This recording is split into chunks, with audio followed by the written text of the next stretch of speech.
23절, 24절 말씀은 이제 바리새인들에 대한 그 11조에 대해서 말씀하고 있는 겁니다. 이 율법에도 의와 인과 신이 있다는 것이고 오늘날 복음 안에서 우리들에게도 의와 인과 신이 있다 이걸 말씀하시며 10의 1조의 행위는 그냥 하루살이와 같고 마치 이제 비유로 약대, 낙타죠. 낙타가 얼마나 커요. 그리고 하루살이라는 것은 아주 날벌레, 그냥 하루 살다가 죽는 날벌레죠. 그 크기의 차이가 비할 수가 없잖아요.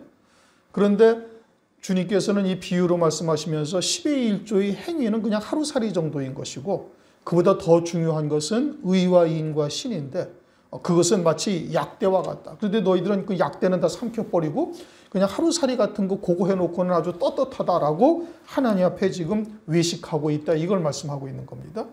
그러면 율법에서의 의와 인과 신이 뭐예요? 율법에서의 의와 인과 신은 예수 그리스도인 겁니다. 율법으로서는 의가 이룰 수 없으니까 몽학 선생이 되어져서 그리스도를 소망하게 하는 것이고 인, 사랑이죠. 하나님 앞에 늘 사랑을 깨달아야 되는데 그냥 제물로 번제제사, 속죄제사 드리면 떳떳하다라고 생각을 하고 있으니까 그것으로서는 온전함에 이르지 못하잖아요. 그러니까 예수 그리스도께서 화목제물이 되실 것을 소망하고 있어야 돼요. 의와 인과 소망이 무엇이 다 뭐냐? 예수 그리스도가 되는 거예요.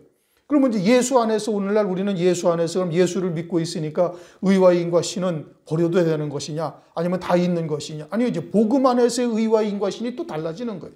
복음 안에서는 이제는 내 것이 내 것이 아니라 내가 그리스도의 것이 되어졌으니까 내게 있는 이 모든 재능 또는 내게 있는 모든 소득 이 모든 것이 다 누구의 것이냐? 주님의 것이다. 그래, 주의 것임을 고백하면서 10의 1조를 드려야 되는 거예요. 그러면 나머지 19의 거는 내 거냐? 아니요, 그것도 주님의 것이다 이거예요. 그러니까 주님의 뜻에 합당하게 쓰여져야 되는 거예요. 나머지 19의 구는 10분의 9는 그냥 내 것이니까 내 마음대로 써도 된다. 아니요, 그거는 바리새인들의 11조와 똑같은 거예요. 그건 외식하는 것이 되는 거예요. 의와 인과 신을 다 버리는 거예요. 그 다음에 주님 안에서의 사랑은 뭐냐? 이것이 우리가 하나님 앞에 나와서 예배를 드린다는 것 자체가 하나님의 사랑 안에 사는 존재라는 것을 깨닫게 하는 것이죠. 구더기 같은 인생이고 벌레 같은 인생인데 하나님의 은혜 앞에서 은혜 안에서 보좌 앞에 당당하게 나올 수 있다는 것 자체가 하나님의 사랑 안에 살고 있는 거예요. 그런데 10의 1조를 그냥 의무적으로 드리면 그 화가 있는 시물주가 되는 거예요. 그 다음에 신이라는 것은 뭐예요? 이 신이라는 것은 오직 하늘 소망 가운데 이제 그리스도 안에 새 피조물이 되어져 있으면 하늘 소망 가운데 사는 것이고 그 하늘의 영생을 위해서 드려지는 것이 돼야 되는 거예요. 그런데 그냥 의무적으로 드리거나 내 것 가운데 드리거나 이제 이러면은 오늘날 예수 안에서도 10의 1조를 드리면서 화가 있다 이겁니다. 그런데 11조 드리면 화 있다고 이야기하는 곳이 어디 있어요? 없단 말씀이에요. 하나님의 말씀이 무엇인지를 제대로 깨닫고 있지 못하죠. 그냥 11조 드리기만 하면 복된다. 창고에 쌓을 곳이 없도록 복을 붓지 아니하나 약속하신 하나님의 약속의 말씀이니까 10의 1조를 드리면 그냥 무조건 복을 받는다. 뭐 일반적으로 다 그러잖아요. 성경은 그렇게 말씀하고 있지 않아요. 의와 인과 신을 버리면은 11조를 드리고도 화가 있다. 이것을 유대인들을 통해서 우리에게 말씀하고 있는 겁니다. 그러니 우리가 온전한 예물이 무엇인지를 잘 깨닫고 우리의 삶이 헌신이 헛되지 않아야 되는 거예요. 참 열심히 헌신하고 자기들은 자기 나름대로는 믿음으로 깜냥껏 다 했는데 하늘나라에 올라가서는 그것이 아무것도 남아있지 않고 다 불타 사라지는 것이 된다면 이거보다 억울한 신앙생활 하는 것이 어디 있어요? 그렇게 해야 할 것이면 아나님함도 못한 것이 되는 거예요. 이건 신앙생활이. 오늘은 이제 25절부터입니다. 유대인들에게 하시는 말씀이 아니라 오늘날 교회들에게 하시는 말씀이요. 우리에게 주시는 뜻이 무엇인지 이것을 깨닫는 것이 중요한 겁니다.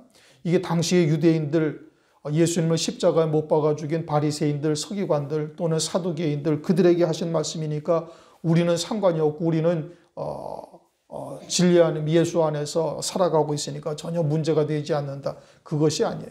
오늘날 우리들에게 주시는 말씀이 무엇인지를 잘 깨달아야 되는 거예요. 25절 화 있을진저 외식하는 서기관들과 바리새인들이여 잔과 대접의 겉은 깨끗이 하되. 겉은 깨끗하게 닦는다 이겁니다. 누가 그러는 거예요? 서기관들과 바리새인들이다 이겁니다. 서기관들, 바리새인들은 당시의 유대인들을 말하는 것이고 오늘날 예수 믿는 자들도 말하는 거예요. 오늘날 예수 안에서도 이처럼 바리새인들과 서기관들처럼 잔의 겉만 깨끗하게 닦는 신앙생활을 하는 사람들이 있음을 말하는 거예요. 당시의 서기관 바리새인들이 얼마나 율법을 철저히 지켜 행했습니까? 아주 우리가 따를 수 없을 정도로 계명을 철저히 지켰죠. 그러면 그렇게 신앙생활하는 것이 오늘날 뭐예요? 오늘날 모든 예배 빠지지 아니하고 주일 성수 잘하고 헌신, 헌금 아주 철저히 하고 그러면 당시의 바리새인들처럼 스스로도 의롭다라고 생각을 하는 거예요. 이게 아닌 것 같지만 그렇습니다, 여러분. 우리의 신앙생활을 돌아보면 알 수가 있어요. 주일날 새벽부터 나가서 성가대로 봉사하기도 하고 뭐 헌신도 하고 구역예배도 드리고 모든 예배 빠지지 않고 드리고 10의 1조 감사의 예물 주일헌금 다 하나님 앞에 아주 성실하게 잘하고 그러면은 겉으로 보기에는 깨끗해 보인다 이겁니다. 겉을 닦았다 이거예요. 거룩하고 성결해 보이죠. 그래서 스스로 어떡하다고 생각하는 게 당당한 거예요. 바리새인들 서기관들처럼 스스로 의롭다고 여긴다 이겁니다. 오늘날 예배도 그렇게 한다는 말씀이에요. 오늘날도 그러면 당시의 서기관들과 바리새인들이 율법을 철저히 지켜 행해서 스스로 의롭다고 여기는 것이나 오늘날 나는 주님 앞에 나와서 주일 성수도 잘하고 모든 예배 빠지지 아니하고 헌신 헌물 다 드리고 그리고 참 여러 가지로 봉사하고 때로는 또 전도도 하고 말씀도 증거하고 다 했으니 나도 당당하다라고 생각을 한다면 당시의 바리새인들과 사두개인과 다를 바가 하나도 없는 거예요. 스스로 깨끗하다고 여겨지는 거예요. 그런데 호세아서 6장 6절에 뭐라고 말씀하고 있는 거 아니? 나는 인애를 원하고 제사를 원치 아니하며 번제보다 하나님을 아는 것을 원하노라. 그러니까 예배의 행위가 중요하다는 것이 아니다 이겁니다. 그렇다고 뭐 예배 안 나와도 된다 이건 말이 아니죠. 우리가 하나님 앞에 제대로 하나님의 은혜를 깨닫고 하나님의 사랑을 안다면 안이 나올 수 없고 안이 헌신할 수가 없는 거예요. 그런데 헌신보다 더 중요한 것이 예배의 행위보다 더 중요한 것이 뭐냐? 하나님의 사랑을 알고 가야 되는 거예요. 우리가 하나님의 사랑이 없이는 하나님 아버지 앞에 나올 수도 없고 하나님의 이름을 부를 수도 없는 존재라는 것을 예배를 통해서 깨닫고 가야 되는 거예요. 예배의 행위가 중요한 것이 아니라. 그런데 예배 행위를 드리고 헌금하고 헌신하고 봉사하고 그러면은 그냥 할 거 다 한 것처럼 당당하고 떳떳하고 그렇게 되어지면 당시의 유대 사회의 바리새인들과 서기관들과 다를 바가 하나도 없어요. 그러면은 진리가 들어갈 틈이 없어요. 유대인들이 그렇게 생각하라니까 예수가 필요 없어진 거예요. 율법을 통해서 죄를 깨닫고 그리고 몽학선생이 되어져서 그리스도에게로 인도해야 될 텐데 율법으로 스스로 의롭다고 생각을 한다 이겁니다. 오늘날도 예배를 통해서 나는 인애를 원하고 제사를 원하는 것이 아니다 이거예요. 그러면 우리가 죄 가운데 살면서 하나님과 과연 얼마나 동행하며 믿음으로 살았어요? 그렇게 살지 못했잖아요. 믿음으로 하지 아니한 모든 것이 다 죄인데 그러면 한량없는 죄인일 수밖에 없는 존재인데 그런데 우리가 그걸 다 회개했나요? 그렇지도 못한 거예요. 그냥 그 중에 아주 극히 일부분 하나님 앞에 죄된 것을 깨닫고 회개하고 또 역시 죄인일 수밖에 없는 존재라는 것을 절절히 깨닫고 주님 앞에 나왔죠. 그래서 주님 앞에 나와서 그저 한량없는 죄인인 것을 깨닫고 그럼에도 불구하고 다시 하나님 앞에 나오고 하시고 말씀을 들을 수 있게 하시고 우리의 삶을 돌이켜서 다시 하나님께로 우리의 방향을 맞추어 갈 수 있도록 은총을 베푸신다는 것 이게 어마어마한 하나님의 은혜인 겁니다. 그러지 않아요? 하나님께서 그냥 내버려 두셔가지고 우리의 머릿속에 생각 속이나 마음 속에 하나님에게 다가가고 싶은 그냥 하나님의 뜻을 더 갈구하고 하자는 그런 중심이 없이 그냥 대면하고 예배 나와도 그렇고 안 나가도 괜찮고 뭐 이런 마음이 들어져서 그냥 하나님과 나 사이에 점점 벌어지게 만든다면은 그래서 하나님께서 내어버린 자가 된다면 어떻게 되겠어요? 그냥 멸망이죠. 그런데 그러지 못하고 그냥 예배 나가지 않으면 우리의 마음이 조바심이 들고 하나님이 이래서는 내가 하나님 앞에 바르지 못한 삶이라는 것을 깨닫고 나올 수밖에 없도록 우리의 마음을 움직이시고 발걸음을 인도하신다는 것, 이게 하나님의 은총이다 이겁니다. 그래서 예배를 통해서 그러한 하나님의 사랑, 내가 얼마나 작은 존재이고 얼마나 죄악된 삶을 살아가고 있는 존재인지를 깨닫고 하나님께 더 가까이 나가가고 하나님의 은혜를 갈구하며, 이것이 예배의 본질이죠. 그런데 그러지 않고 어떻게 예배 드렸고, 헌금할 거 헌금했고, 기도하려니까 기도했고, 말씀 읽으려니까 말씀 읽었고, 나는 할 거 다 했다. 그래서 당당하다, 의롭다. 그러면 예수님 당시의 바리새인들과 하나도 다를 바 없는 거예요. 예배의 본질이 무엇인지를 우리가 잘 깨달아야 되는 겁니다. 그런데 이들은 어떠하다고요? 잔과 대접은 겉만 깨끗이 한다 이겁니다. 오늘날도 그런 거예요. 오늘날도 겉만 깨끗이 한다 이겁니다. 그 안에는 깨끗한데 그 안에는 탐욕과 방탕으로 가득하게 하고, 유대인들이 당시에 바리새인들과 서기관들이 얼마나 철저히 율법을 지키면서 살았어요. 그렇죠? 그런데 주님은 그들에게 뭐라고 말씀하시고 있는 거니? 탐욕과 방탕으로 가득하다라고 책망하고 계시는 거예요. 지금 말씀의 전개를 쭉 보면은, 말씀의 전개 내용을 쭉 보면은 13절에 혼잡한 말씀이 들어가 있음을 지금 말씀하고 있죠. 너희도 천국 문을 닫고 다른 사람도 천국에 들어가지 못하게 한다. 무엇으로 그러는 거예요? 변질된 혼잡된 말씀, 사람의 계명으로 그렇게 하고 있는 거예요. 그게 사람의 계명으로 변질되다 보니까 그 다음에는 하나님보다 뭐가 더 우선이에요? 재물이 우선이에요. 그래서 성전으로 맹세했으면은 그냥 네가 지키든지 말든지 그건 네 알아서 할 일이고, 그러나 성전에 재물 금덩어리로 딱 맹세를 했다면 그건 반드시 지켜야 된다. 이게 이제 육에 속했다는 증거입니다. 뭐 때문에? 이제 사람의 계명으로. 그래가지고서는 이제 10의 1조를 뭘로 해요? 이제 복 받는 수단으로 변질시킨 겁니다. 10의 1조하고 감사헌금 해봐. 창고에 복을 쌓을 곳이 없도록 붙지 아니하나. 성경에서 그렇게 약속하셨지? 너희가 감사헌금 10만 원을 해봐. 30배, 60배, 100배로 돌려주신다고 성경에 약속을 했으니까 그 약속의 말씀을 부여잡고 하나님께 기도하라고 막 그냥 이야기하는 거예요. 그러니까 속으로는 하나님의 나라나 구원의 길에는 관심이 없고, 목적이 뭐예요? 어떻게든지 많은 재물을 모으는 것 쪽으로 몰각한 목자가 되어져서 하나님의 종들이 하나님의 이름으로 재물을 빼앗고 있다 이겁니다. 탐욕. 오늘날 교회가 이렇게 되었음을 말씀하는 거예요. 우리 교회가 때로는 재물에 대해서 설교를 하죠. 말씀을 합니다. 우리 교회에서 재물에 대해서 설교하는 내용은 그런 의도로 하는 것은 하나도 없어요. 그렇게 말씀드리는 것이 아니라 우리가 원하는 바는 장차 주의 재림의 때 첫째 부활의 영광을 얻고자 함이에요. 우선 가장 기본이 뭐냐? 순교를 통해서 첫째 부활의 영광에 이르자 이겁니다. 그러면 순교라는 것은 주의 말씀으로 인하여 내 목숨을 내놔야 되는 거예요. 왜? 목숨을 내놔야 되는데 오늘날 대부분 다 여러분 심각한 병에 걸려서 사경을 헤매게 된다. 그러면 있는 재산 없는 재산 다 갖다 팔아 병원비 돼가지고 어쨌든 목숨을 구하려고 하잖아요. 그러니 세상에서 제일 중요한 것이 목숨이에요. 그리고 목숨 다음으로 중요한 게 뭐예요? 재물이죠. 그러니까 성경에서 하나님과 재물을 겸하여 섬길 수가 없다. 오죽 재물이 만몬신이 되어가지고 세상을 좌지우지하는 것이 되어져 있으니까 하나님의 자리에 버금가게 지금 생각을 하고 있다 이겁니다. 그러니 그와 같은 것에서 벗어나지 못하면 절대 순교는 그건 물 건너간 일이에요. 재물에서 일단은 벗어난 자가 되어져서 초월된 믿음을 딱 가지지 아니하면 순교는 그건 남의 나라 이야기야. 나는 믿습니다. 아니요. 그게 나타나지가 아니한데.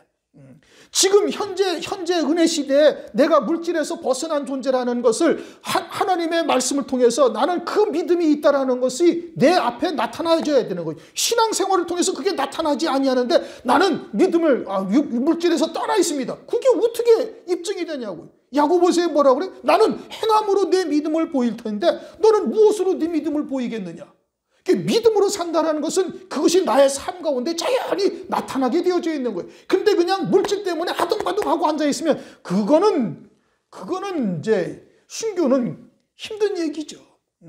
그래서 물질에서 벗어나야 된다는 것을 강조하는 것이고 그것이 우리의 삶 가운데 신앙생활 가운데 나타나야 된다고 이야기를 하는 것이지 물질의 헌금을 위해서 내가 얘기하는 것은 하나도 없다 이겁니다. 그랬으면 하나님께서 저를 벌써 데려가셨죠. 그런데 그것을 오해한단 말이에요. 육으로 듣고 앉아있는 거예요. 영으로 듣고 목사가 말하는 초점이 무엇이냐, 우리가 초월된 믿음을 가져야 된다는 것이로구나 라는 것을 깨달으면 시험에 들 이도 없고 그걸 가지고서 시비 걸 이유도 하나도 없는 거예요. 신앙 잘 되라고 하는 얘기지 그 영혼이 첫째 부활의 영광에 이르게 하고자 그걸 증거하는 얘기지 그게 어떻게 헌금을 위해서 헌금 거두기 위해서 하는 얘기요. 그게 어떻게 그걸 가지고 상처를 받아요. 그 말도 안 되는 얘기지 그거는. 그는 나는 완전히 100% 육으로 살고 있습니다 이 뜻인 겁니다. 그러니까 시험에 들고 상처가 되고 한이 된다. 이게 기가 막힌 노릇이죠. 하나님의 말씀을 헛들은 거예요 지금까지. 우리 교회는 만약에 그렇게 들리는 분이 있으면 빨리 가시는 게 좋아요. 저는 붙들질 않습니다. 그렇게 들린다면 그냥 빨리 가시는 게 서로 간에 더 깊이 가지 않고 그쯤에서 헤어지는 것이 훨씬 낫죠. 우리 교회는 그런 뜻으로 헌금에 대한 것을 강요하거나 목사가 탐욕이 있어서 하는 것이 아니다 이겁니다. 그건 몰각한 목자들이 아예 사람의 계명으로 살면서 재물이 신이 되어져 있어 그래가지고 성전에 금으로 맹세하면 지켜야 하는 이와 같은 종들에게 지금 하시는 말씀이에요. 말씀의 초점이 무엇인지 오늘날 우리가 무엇을 깨달아야 하는지를 정확하게 듣고 그리고 하나님의 말씀이 무엇인지를 알아야 되는 겁니다. 탐욕과 방탕으로 가득하다. 방탕이라는 것은 누가복음을 보시면은 뭐가 방탕이냐? 누가복음 15장.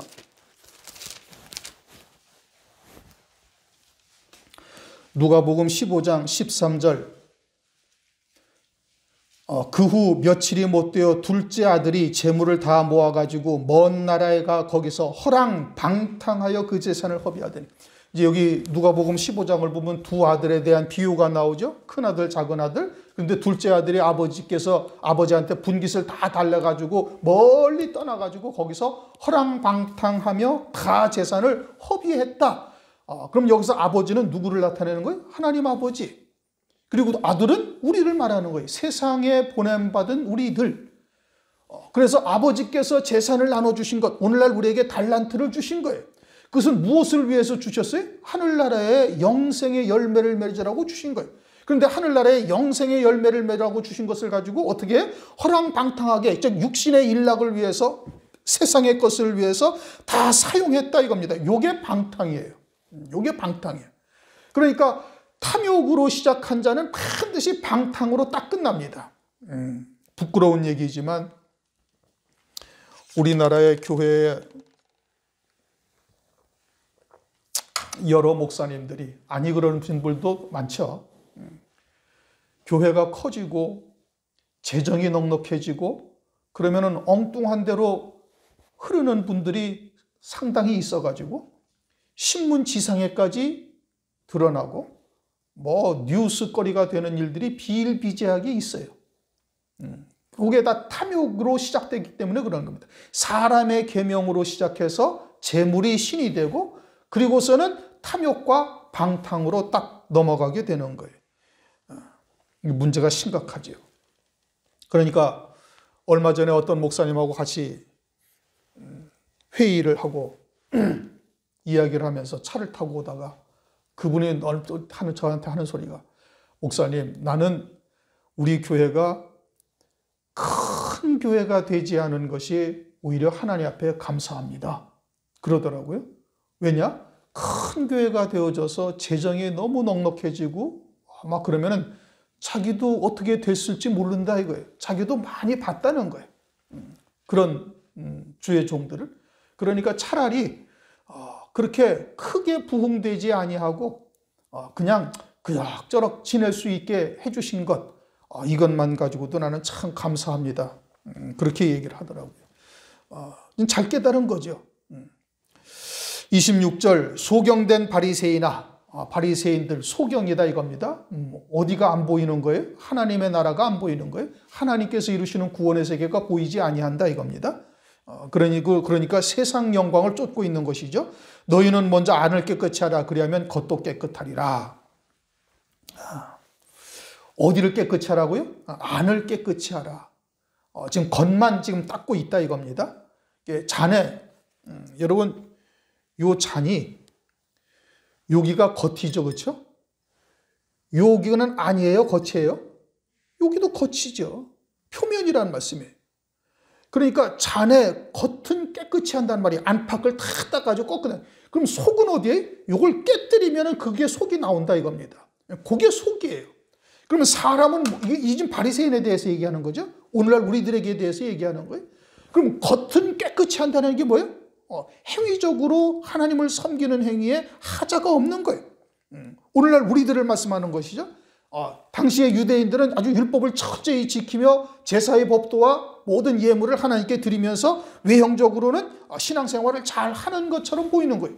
오늘날도 마찬가지로 조금 전에 말한 것처럼 주일날 또는 뭐 헌신, 헌금 또는 기타 등등의 예배, 뭐 전도, 봉사 등등을 잘 하고 있다 이겁니다.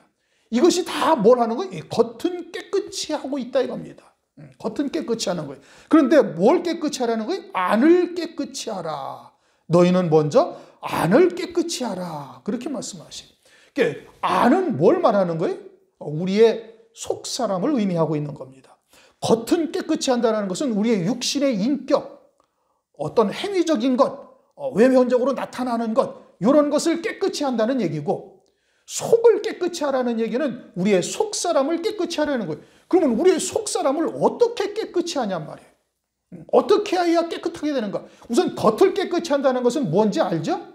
그래, 겉을 깨끗이 한다는 것은 우리의 어떤 인격, 뭐 이런 것을 사람들로부터 칭찬받는 자로 이제 바꾸어 나가는 거예요. 그것은 세상에 있는 윤리 도덕이나 철학이나 이런 것으로 얼마든지 육신의 인격은 가다듬을 수가 있어요. 그런데 우리의 속사람은 영이고 우리의 속사람은 세상의 윤리 도덕이나 또는 세상의 어떤 철학적인 이야기나 이런 것으로서 속사람이 깨끗해질 수가 있어요, 없어요? 못한다는 말씀이에요. 그러면 속사람은 어떻게 해야 깨끗해져요? 속사람은 하나님의 말씀으로만 깨끗해지는 거예요. 시편 12편 6절 여호와의 말씀은 순결함이여 흑도가니에 7번 단련한 은 같도다. 하나님의 말씀이 순결하다, 아주 깨끗하다. 그래서 아주 7번 단련한 은 같다. 그냥 잡티가 하나도 없이 아주 깨끗한 은과 같다. 뭐가? 하나님의 말씀이. 그래서 하나님의 말씀으로 믿는 믿음으로 사는 자가 되어지면은 에베소서 5장 26절도 그렇게 말씀하시죠. 하나님의 말씀 물로 씻어 곧 말씀으로 깨끗게 하사. 어떻게 깨끗해지는 거예요? 말씀과 믿음으로 하나가 되어지면은 하나님의 말씀이 순결하고 하나님의 말씀과 믿음으로 하나가 되어지면 그 전제 조건은 뭐예요? 그리스도의 이름으로 세례받은 자가 되어야 되는 거예요. 우선은 그리스도의 이름으로 세례를 받아 우리의 옛사람 육체는 예수와 함께 죽은 자라는 것을 내가 믿고 그리고 하나님의 말씀을 믿는 믿음으로 하나가 되어지면은 그러면은 속이 깨끗해지는 거예요.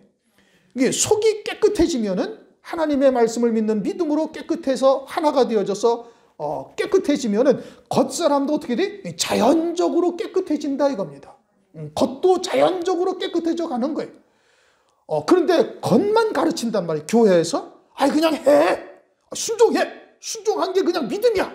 물론 이제 초등학교 다니는 아이는 이제 회초리가 약이죠, 그렇죠? 회초리로 가르쳐야 이제 바른 길이 알고 이제 뭔가 사리 분별을 할 수 있을 때가 되어지면 그때는 이제 논리적으로 설명을 해줘야 되는 것이죠. 교회도 마찬가지. 교회도 어릴 때는 그냥 율법 아래, 몽학선생 아래 있으면서 잘못하면은 징계당하고 잘하면은 칭찬받고 이와 같은 과정을 거치면서 이제 신앙이 영적으로 성숙한 신앙이 되어져 갈 무렵에는 이제 하나님의 선하신 뜻이 무엇인지, 왜 우리가 그와 같은 하나님의 뜻에 순종해야 되는지를 하나님의 말씀을 통해서 깨달아가게 되어지고, 이제 그때는 믿음으로 쫓아가는 것이죠. 그래서 믿음으로 하나가 되어지면 어떻게 되는 거예요? 속사람이 깨끗해지는 것이고, 속이 깨끗해지면 겉사람도 자연히 나타난다 이겁니다. 그런데 교회에서 그렇게 가르치질 아니하고 사람의 계명이 되어져 가지고 겉만 자꾸 가다듬게 만드는 거예요. 겉만 닦고 있다 이겁니다. 그래서 이제 종국에는 회칠한 무덤이다 라고까지 말씀을 하고 있는 겁니다.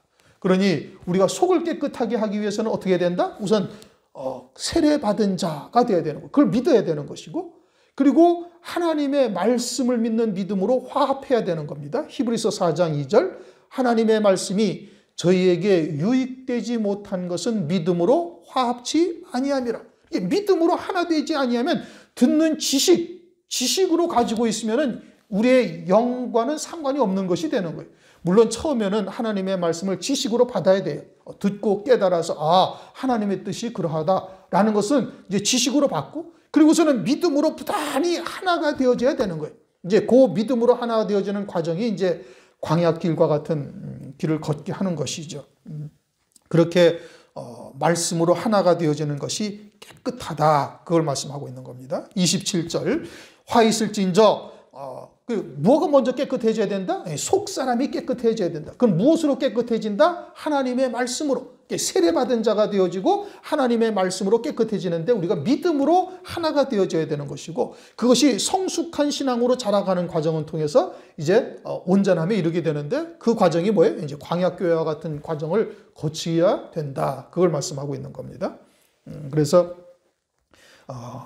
너희는 먼저 안을 깨끗이 하라. 그리하면 겉도 깨끗하리라. 27절, 화 있을진저 외식하는 서기관들과 바리새인들이여 회칠한 무덤 같으니, 지금 누구에게 무덤이라는 거예요? 서기관 바리새인들에게 무덤이다 이겁니다. 죽은 자라는 얘기예요. 무덤이다 이겁니다. 이스라엘, 지금 유대인들에게 그렇게 말씀하고 있는 것이죠. 우리 에스겔서를 보면은 이사야, 에레미야 다음에 에스겔서 있죠. 에스겔서 37장. 37장 한번 보십시다. 에스겔 37장 1절 2절 읽습니다. 1절 2절.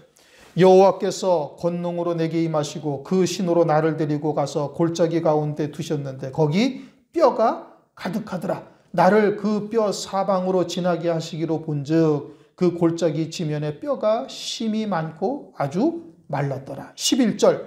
또 내게 이르시되 인자야, 이 뼈들은 이스라엘 온 족속이라. 지금 에스겔에게 환상을 보여주시는 거예요.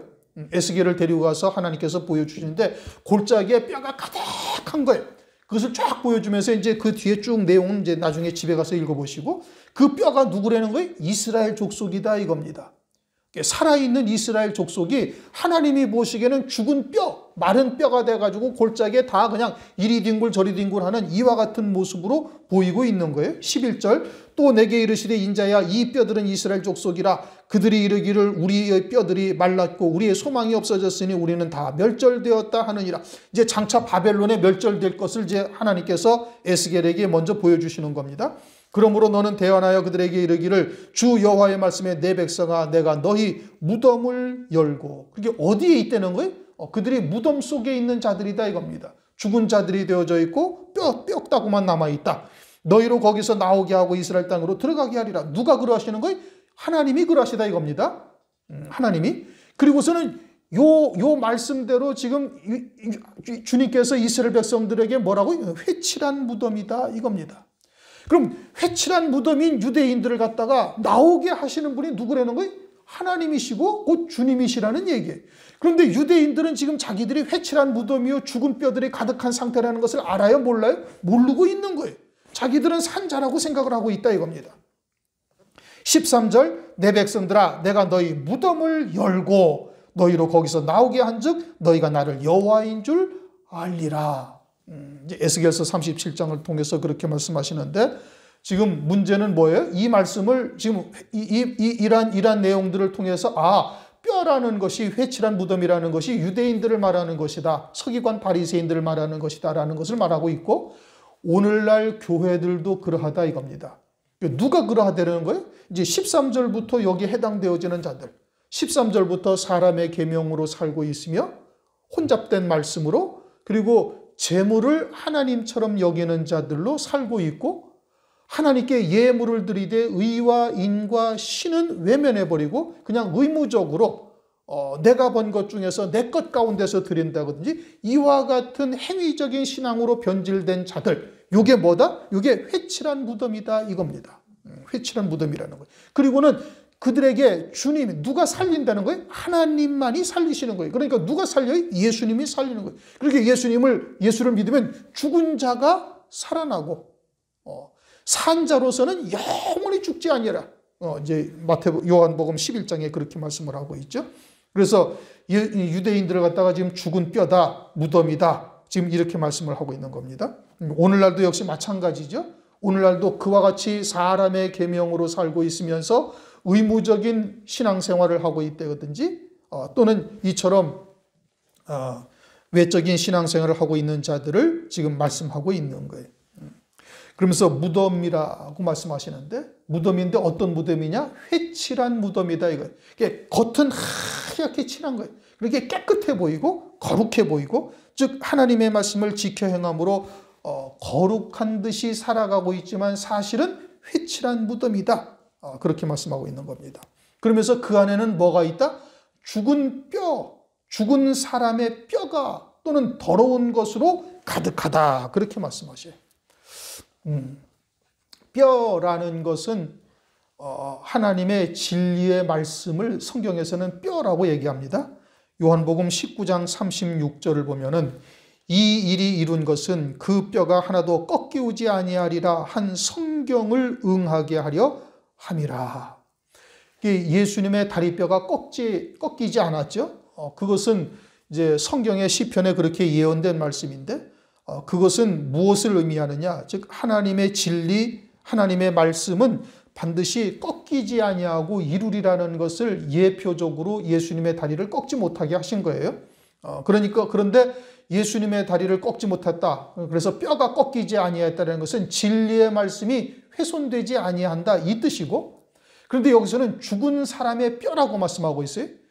죽은 자의 뼈, 죽은 자의 반대는 산자죠. 산자, 다시 말하면 영생에 이르게 하시는 하나님의 말씀은 결단코 꺾이지 아니하는 거예요. 그런데 이들은 어떤 뼈가 있어요? 죽은 사람의 뼈가 있단 말이에요. 이게 죽은 뼈죠. 이게 진리의 말씀이 아니라 혼잡된 말씀으로 살고 있는 이와 같은 자들을 말하고 있는 겁니다. 죽은 자들의 교훈만 그 속에 있고, 즉 회칠한 무덤 속에 뭐가 있어요? 죽은 자들의 교훈, 다시 말하면 사람의 계명이요 혼잡케 한 말씀이죠. 오늘날 같으면 이제 생활교훈으로 바뀌어진 그러한 말씀이나 어떤 철학적인 말씀이나 세속적인 것, 이와 같은 것들을 말하고 있는 겁니다. 그러면서 죽은 사람의 뼈와 모든 더러운 것이라는 것은 깨끗한 것, 순결한 것의 반대죠. 하나님의 말씀은 우리에게 영생에 이르게 하시는 말씀인 거예요.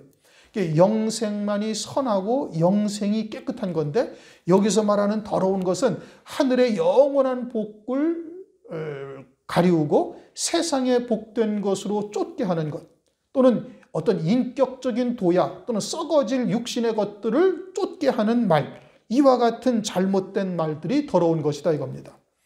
우리가 이미 이전에 상고했던 것처럼 마태복음 15장을 보시면은,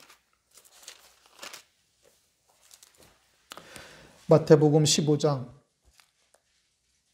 18절부터 보시면은, 마태복음 15장 18절, 입에서 나오는 것들은 마음에서 나오나니 이것이야말로 사람을 더럽게 하느니라. 마음에서 나오는 것은 악한 생각과 살인과 간음과 음란과 도적질과 거짓 증거와 회방이니 이런 것들이 사람을 더럽게 하는 것이요 씻지 않은 손으로 먹는 것은 사람을 더럽게 하지 못하느니라. 그렇게 더러운 것이라는 것은 이처럼 세상의 복된 것들을 쫓게 하는, 또는 사람의 인격이나 또는 윤리도덕과 같은 것으로서 인격을 다듬게 하는 이러한 잘못된 혼잡된 말씀이 다 더러운 것이다 이겁니다. 그것은 결국 우리의 모든 초점을 육신에 두게 하고, 그리고서는 결국은 세상의 재물을 쫓게 하는 이와 같은 것이 되는 것이죠. 그런 것이 다 더러운 것이다.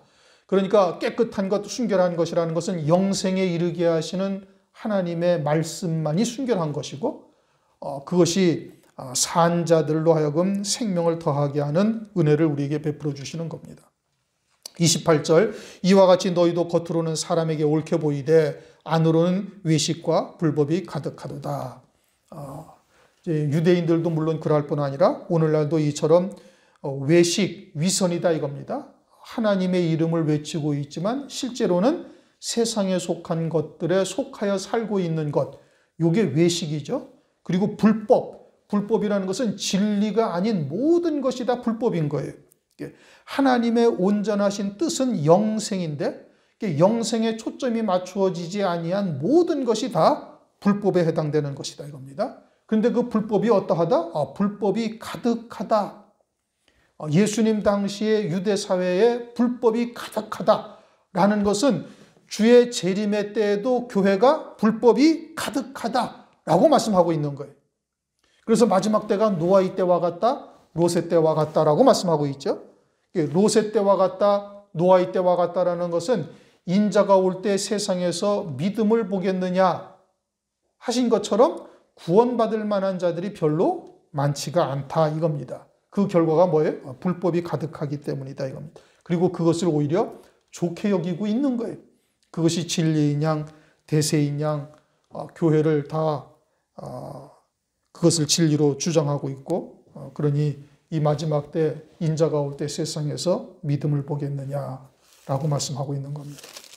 오늘은 25절부터 28절까지 말씀입니다.